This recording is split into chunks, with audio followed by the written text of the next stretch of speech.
ప్రభువు పేరట మీ అందరికీ శుభాభివందనములు. ఈరోజు మన అనుదిన వాక్య ధ్యానమైన ఎడారిలో సెలయేళ్లలోని వాక్యము.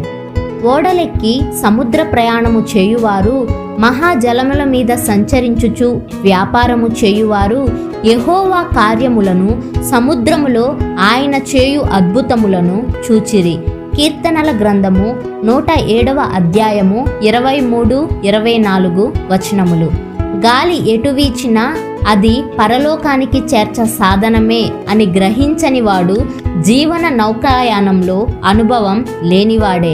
గాలి లేకుండా ఉన్న స్థితే ఎవరికీ ఉపయోగం లేని స్థితి.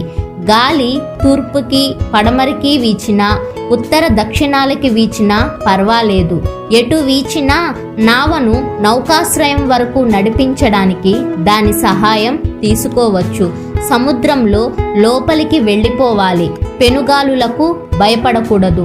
మన ప్రార్థన ఇలా ఉండాలి: దేవా, సముద్రయానానికి మమ్మును పంపించు, లోతు ప్రదేశాలకు నడిపించు.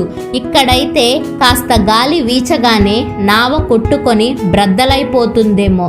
సముద్రంలోకి మమ్మల్ని పంపించు. అక్కడైతే విజయం సాధించడానికి చాలినంత చోటు ఉంటుంది. శ్రమ వచ్చినప్పుడు మనకు ఉండే విశ్వాసం మిగతా రోజుల్లో ఉండదు అని గుర్తుంచుకోండి. పరీక్షకు నిలబడలేనిదంతా శరీర సంబంధమైన ఆత్మవిశ్వాసమే. ప్రశాంత వాతావరణంలో ఉండే విశ్వాసం కానే కాదు.